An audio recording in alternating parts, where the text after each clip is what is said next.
Shri Krishna Chaitanya Prabhu Nityananda Shri Advaita Gadadhar Shivasadi Gaur Bhaktavrinda Hare Krishna Krishna Krishna Hare Hare Hare Rama Rama Rama Hare Hare. Back home, back to Godhead. Reading about the pastimes of Lord Chaitanya, who appeared 500 years ago, as related in the Chaitanya Bhagavata by Vrndavana Thakur. Om Aganati Mirandasya Gna Gna Salakaya Chakchun Militam Yena Tasmai Shri Gurave Namaha. Jai Shri Prabhupada. So, this is chapter 3. Lord Chaitanya's deliverance of Sarvabhauma, revelation of his six-armed form, and journey to West Bengal. Glory, glory to Sri Krishna Chaitanya, the abode of all virtues. Glory, glory to the Lord, who's the very life of Nityananda. Glory, glory to the King of Vaikuntha, who's an ocean of mercy. Glory, glory to the Lord, who's the crest jewel of the sannyasis and the friend of the fallen. Oh, my brothers, with one heart, please hear the descriptions in this Antya-Khanda, which recounts how Lord Chaitanya enjoyed pastimes. Descriptions of Lord Chaitanya are the nectar of nectars. Brahma and Shiva always yearn to drink this nectar. By hearing these descriptions of Lord Chaitanya, everyone becomes pleased. Only the demons are not pleased. Now, please hear the confidential pastimes of Lord Chaitanya described in the Antya-Khanda. By hearing them, one will one day meet Lord Chaitanya. That is inevitable. Concealing his true identity, Lord Chaitanya happily stayed in Jagannath Puri. If the Lord does not reveal his true identity, who has the power to know it? By divine arrangement, one day the Lord sat down with Sarvabhauma in a secluded place. The Lord said, "O saintly Sarvabhauma, please hear me. I will tell you my heart. I came here to see Lord Jagannath. Still, you're the root of my reason to come here. Will Lord Jagannath speak to me? It is you who will cut the bonds that tie me. All of Lord Krishna's power rests in you. You have the power to give to others pure love for Lord Krishna. Therefore, I now take shelter of you. Please do what is good for me. What religious activity should I perform? How should I act that I will not again fall into the well of repeated birth and death? Without trying to trick me, please teach me. Please know that in every way I am yours." Manifesting his Maya potency in many ways, Lord Chaitanya spoke these words to Sarvabhauma. Not knowing the Supreme Lord's heart, Sarvabhauma began to describe the religious duties of the many souls. Sarvabhauma said, "I think you have spoken well. No one has ever described the wonderful, wonderful devotion that's risen within you. Lord Krishna's mercy has been given to you. You never engage in material activities. You're very intelligent. Why did you accept sannyas? Look at it and try to understand. When a person accepts sannyas, the first thing is that he becomes tightly bound by the ropes of pride and false ego. Holding his danda, he thinks he's very wise. In that condition, he will never humbly fold his hands before anyone. The Vedas say that one should touch the dust of a saintly person's feet, but a proud sannyasi will not humbly bow down before anyone. Pride is never good. Please know that Srimad Bhagavatam declares, aware that the Supreme Personality of Godhead resides alongside the soul in every body, one should offer dandavata obeisances to every living entity, even to dogs, cows, mules, outcasts. Therefore, beginning with Brahmins and ending with dogs and outcasts, one should respectfully offer dandavata obeisances to everyone. The religious duty of a Vaishnava is to offer respectful obeisances to everyone. But that is something the hypocrites who proudly wrap themselves with the flag of religion do not like. When a fellow accepts sannyas, shaves off his sika, then everyone bows down before him. They bring big offerings to him. From the very beginning, it's a calamity. Please hear how the sannyasi loses his intelligence, how he becomes completely lost. The soul's natural duty is to worship the Supreme Lord. Turning away from this duty, a proud sannyasi claims, "I am Narayan." When the souls live in the womb, the Supreme Lord protects him and mercifully teaches him. Brahma, Shiva, Lakshmi, Anantashesha yearn to serve the Supreme Lord. Even after they attain it, they desire it eternally. It is the Supreme Lord's servants who create, maintain, and destroy the material world. Still, a proud sannyasi shamelessly calls himself master. Asleep, he cannot answer the question, "Who am I?" Still he claims, "I am Narayan." Lord Krishna is the father of all the worlds. This the Vedas say. A good son is devoted to his father. In Bhagavad Gita, Krishna says, "Pitaham asya jagato matadatta pitamaha." I am the father of the universe, the mother, the support, and the grandsire. In the Bhagavad Gita, the Supreme Lord describes true sannyas to Arjuna. Please hear what Lord Chaitanya said. Anashrita kamar palam, karyam kamar karotiya, sa sannyasi cha yogi cha, na niragnir na chakriya. One who is unattached to the fruits of his work, who works as he's obligated, is in the renounced order of life. He's the true mystic, not he who lights no fire and performs no duty. This means that a person who, without material desires, worships and serves Lord Krishna is truly called a yogi or a sannyasi. A person who only accepts food and charity but does not work to please Lord Vishnu is not a true sannyasi. That the Vedas say. In the Srimad Bhagavatam it is said, Tat kama haritoshanam yat sa vidyatan materyaya harir deva britamatma swayam prakritir ishvara. Translation: your only activities should be those that can please the Supreme Personality of Godhead. Our education should be such that we can become elevated to Krishna consciousness. Sri Hari, the Supreme Personality of Godhead, is the Supersoul and guide of all living entities who have accepted material bodies within this world. He is the supreme controller of all material activities in material nature. Therefore, I say that true religion, true duty, true pious deeds are actions performed to please the Supreme Personality of Godhead in this world. That is the opinion of all who are wise. I say that a person who places his studies, knowledge, and mantras as offerings before Lord Krishna's lotus feet will attain true peace in his heart. Lord Krishna is the life of everyone. He's everyone's father. A person who does not worship Lord Krishna lives in vain. If you say that Shankaracharya's opinion was not like that, then I will quote words from his own mouth that prove he believed in the importance of devotional service to the Lord. Shankaracharya said, O Supreme Lord, even though you and I are not different, I am your property, but you are not my property. The wave is the property of the ocean, but the ocean is never the property of the wave. Even though the Supreme Lord and his universe are not different, the Lord is the complete, the everything, and all that exists rests within him.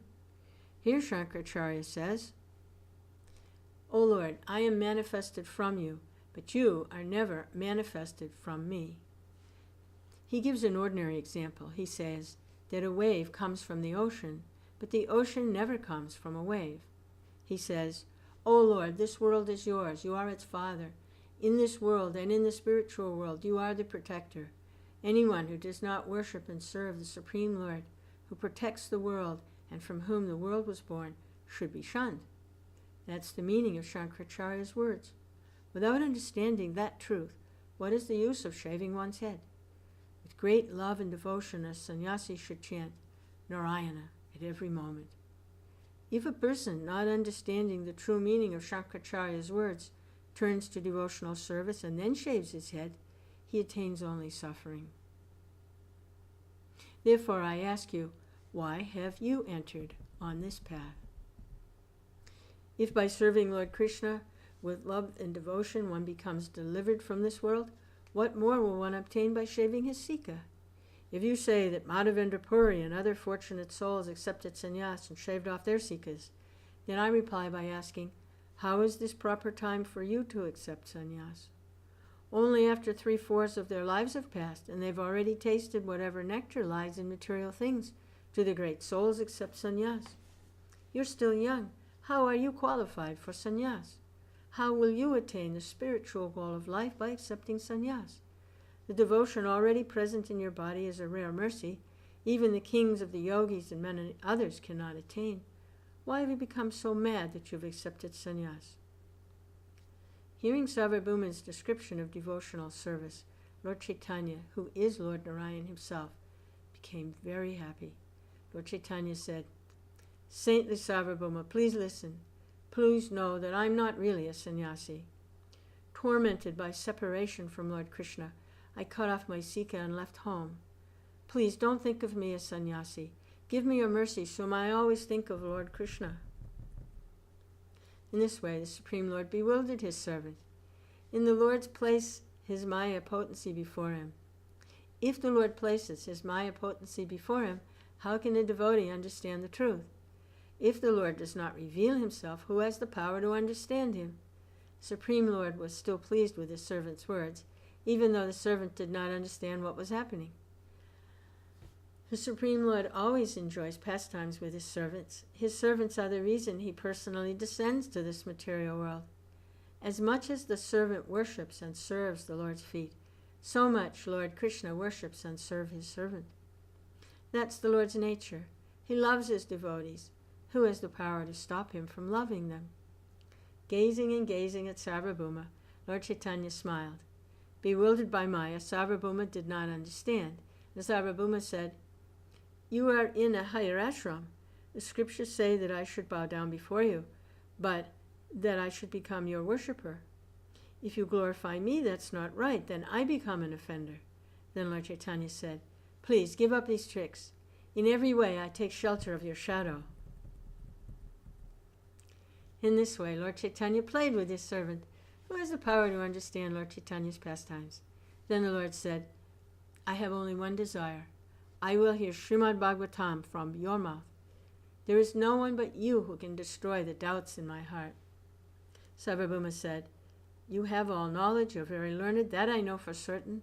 What statement of Srimad Bhagavatam do you not understand? How can I explain it to you? Still, the devotees like to talk among themselves about devotional service, and to do this they pretend to ask questions. Tell me where your doubt lies, and I will explain as far as I am able. Gently smiling, the king of Vaikuntha then recited a verse that had 8 syllables in each line. The Lord said, Atmaramas chamunayo nigranta apyarukrame kurvantyai tukim bhaktim itam bhuta guno hari. Translation. All different varieties of Atmaramas, those who take pleasure in Atma or spiritual self, especially those established on the path of self-realization, though freed from all kinds of material bondage, desire to render unalloyed devotional service to the personality of Godhead. This means that the Lord possesses transcendental qualities and therefore can attract everyone, including liberated souls. Then, in the presence of Lord Chaitanya, who is the master of goddess Saraswati, and by his mercy, Sarvabhauma began to explain the verse. Sarvabhauma said, This verse means that devotion to Lord Krishna's feet is the root of all truth. When that devotion is always fully present, then material bondage cannot also be present, either within or without. In this way, the liberated souls serve Lord Krishna with devotion. The great power of Lord Krishna's transcendental qualities is like that. Anyone who chants Lord Krishna's name becomes liberated. Anyone who dishonors Lord Krishna's name perishes. Rapt in talking of his subject, Sarvabhauma gave many different explanations of this verse. In 13 different ways he explained that verse. Finally he said, "I cannot give any more explanations." Gently smiling, Lord Chaitanya said, "Everything you said was the truth. Now please listen and I will give a brief explanation. Are my words right? You decide." Saintly Sarvabhauma was very surprised. He thought, to give more explanations is beyond human power. The Lord's explanations were all original. No one had ever thought of them before. Hearing the Lord's explanations, Sarvabhauma was filled with wonder. In his heart he thought, "Is this person the Supreme Lord himself?" After explaining the verse in these ways, Lord Chaitanya loudly roared. Then, revealing his true nature, he manifested a 6-armed form. Then the Lord said, "Sarvabhauma, what do you think? Am I qualified to accept sannyas? In your heart, do you accept that I am a true sannyasi? I came here to show myself to you. Many lifetimes you spent wrapped in love for me. That is why I now show myself to you. To start the Sankirtan movement, I descended to this world. The numberless universes come from me. They do not come from anyone else. Birth after birth, you have been my servant, a servant whose love for me is pure. That is why I now show myself to you. I will deliver the devotees and kill the demons. Don't be anxious. Now offer prayers to me." Gazing at this wonderful 6-armed form, a form splendid like millions of suns, saintly Sarvabhauma fell unconscious. Manifesting this 6-armed form, Lord Chaitanya Narayan roared with bliss. Pleased at heart with Sarvabhauma, the Lord said, "Rise." Then he placed his graceful hand on Sarvabhauma's head. Although the touch of the Lord's graceful hand had revived his consciousness, the Brahmin Sarvabhauma was stunned with bliss. He could not speak. And Lord Chaitanya, who was an ocean of mercy, placed his hand over Sarvabhauma's heart. Now that he had attained the Lord's graceful feet, placed his lotus feet over Sarvabhauma's heart. Now that he had attained the Lord's graceful feet, Sarvabhauma became filled with ecstatic love, tightly holding the Lord's lotus feet and declaring, "Today I have found the thief that stole my heart." He wept with love and bliss.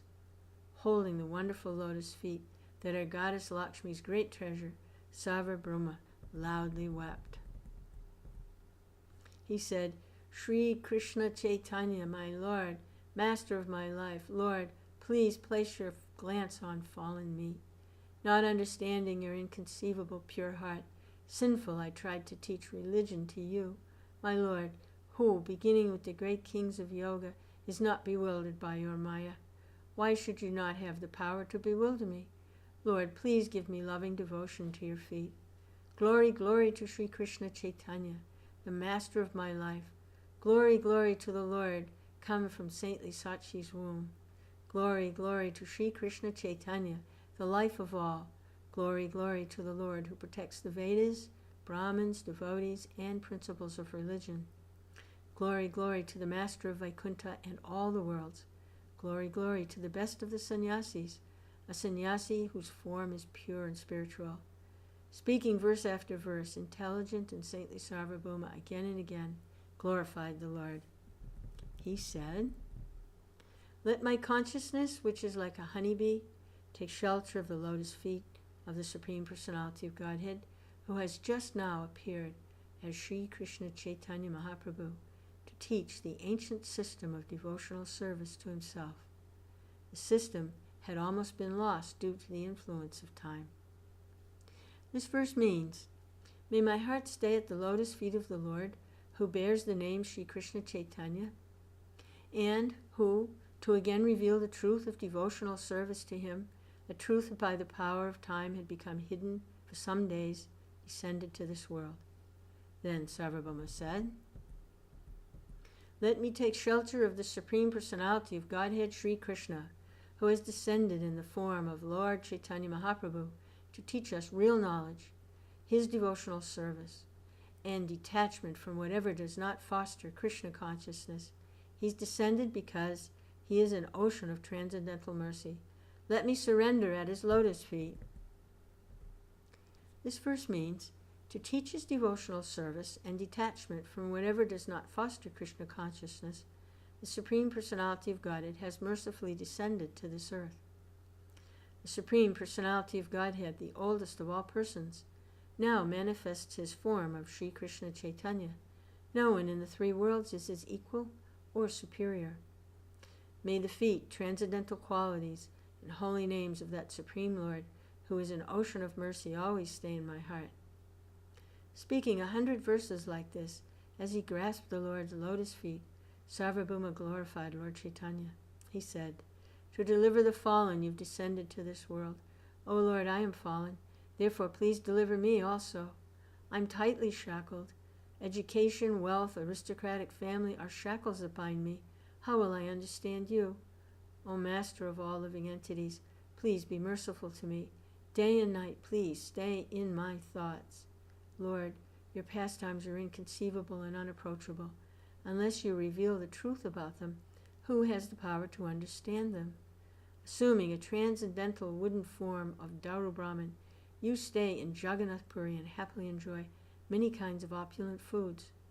What you have eaten, you give back as your mercy. You gaze at yourself and weep. Gazing at yourself, you become like a wild man. Lord, who knows your greatness? Only a person who has attained your mercy can understand you. I'm worthless like a pile of ashes. How can I understand you, who bewilders the hearts of Brahma, Shiva, and the demigods? Now that he had attained the Lord's mercy, in a voice charged with emotion, Sarvabhauma spoke many plaintive prayers. Hearing these prayers, six-armed Lord Chaitanya Narayan smiled and said to Sarvabhauma, Sarvabhauma, listen, you're my eternal associate. That is why you may see my glories. You're the reason I came here. You worshipped me again and again. I'm very pleased by your words glorifying devotional service. I declare that all you said was true. How can anything but the truth come from your mouth? Whoever hears or reads the 100 verses or prayers you have spoken will attain devotional service without doubt. These prayers will become famous as Sarvabhauma Satika, Sarvabhauma's 100 prayers. Conceal from the others whatever you have seen of my glories. I forbid you to talk of it as long as I stay on this earth. Lord Nityananda is my second body. You should devotedly serve his feet. What I have said about him is very confidential. Only when I reveal the truth can anyone understand him. After explaining these spiritual truths to Sarvabhauma, Lord Chaitanya stopped the manifestation of his opulences and became as he was. Recognizing his Lord, saintly Sarvabhauma was not in external consciousness. He was filled with bliss. Anyone who hears Lord Chaitanya's glories crosses beyond the world of birth and death and goes to Lord Chaitanya's spiritual abode. Simply by hearing these very confidential descriptions of Lord Krishna, one goes to Lord Krishna. In this way, Lord Chaitanya delivered Sarvabhauma. In Jagannath Puri, Lord Chaitanya enjoyed pastimes of kirtan. He was always wrapped in the bliss of singing and dancing, day and night tasting the nectar of love for Lord Krishna. He knew nothing else. Seeing these wonders, the people of Jagannath Puri again and again called out, Hari. He is the moving Jagannath, the people said. There was not a person that did not forget everything else when he saw Lord Chaitanya. Unending sounds of Hari were always heard in whatever path Lord Chaitanya walked. Wherever Lord Chaitanya had placed his feet, everyone rolled in the dust. Rolling in that dust, the saintly people felt indescribable bliss. The Lord's peerless handsomeness always stole everyone's heart. A flood of bliss always flowed as tears from his graceful eyes. The names Hare Krishna alone were heard coming from his graceful mouth. His limbs were anointed with sandal paste. His graceful slow motions defeated the motions of graceful wild lions. Walking on the path, the Lord was not in external consciousness. In this way, Lord Chaitanya enjoyed pastimes of tasting the nectar of devotional service. One day the Lord met Paramananda Puri, who had just returned from a pilgrimage. Seeing him from afar, Lord Chaitanya at once stood up. Seeing his dear devotee, he then happily dancing and reciting prayers, Lord Chaitanya tasted the nectar of ecstatic love. Raising his arms, he called out, Hari, Hari. With his eyes, he gazed at Paramananda Puri. He said, today my eyes are fortunate. Today my birth in this world has become fortunate and successful. Today all my pious deeds have borne their fruits. The Lord said, today my sannyasa is a success. Today Madhavendra Puri has appeared before me. Speaking these words and embracing him, the Lord sprinkled his dear devotee with tears from his lotus eyes. Forgetting himself as he gazed at the moon of the Lord's graceful face, Paramananda Puri became filled with bliss. After some moments they offered obeisances to each other. Paramananda Puri was the abode of pure love for Lord Chaitanya. Lord Chaitanya was very pleased with him. He accepted him as a personal associate and kept him in his association. Having attained his Lord and now serving his lotus feet, Paramananda Puri was filled with bliss. Saintly Paramananda Puri was a dear disciple of Madhavendra Puri. He was filled with the nectar of ecstatic love. After some more days, Swarup Damodar met the Lord. Day and night he enjoyed pastimes in the Lord's company. Swarup Damodar's singing was full of nectar. Hearing it, Lord Chaitanya would dance. In this Antya-Khanda, Swarup Damodar and Paramananda Puri attained Lord Chaitanya's association. Little by little, the Lord's eternal associates met him in Jagannath Puri.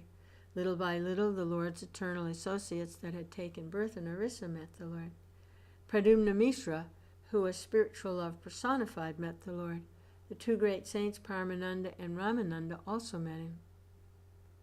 After some days, Damodar Pandit and Sri Shankar Pandit also came. Pradyumna Brahmachari was a great servant of Lord Nrsimha. Lord Nrsimha personally lived in his body. Thinking Lord Nrsimha now enjoys pastimes in a sannyasi's form, he stayed near Lord Chaitanya. Bhagavatacharya was a great saint. He did not allow ordinary material news to touch his ears. In this way, all the Lord's servants came to his side. When they saw the Lord, all their sufferings perished. In the Lord's company, they enjoyed pastimes of kirtan. Now, manifesting the form of a sannyasi, the king of Vaikuntha performed kirtan with his devotees. Tasting the nectar of Lord Chaitanya, peaceful and saintly Nityananda would become wild. He could not peacefully remain in one place. Gazing at Lord Jagannath, Nityananda suddenly ran to embrace him. The guards had no power to stop him. One day he climbed the golden altar and embraced Lord Balaram. A guard climbed after him and grabbed him with both hands. The guard was suddenly thrown back a distance of 5 or 7 hands. Taking the garland from Lord Balaram's neck, Lord Nityananda placed it around his own.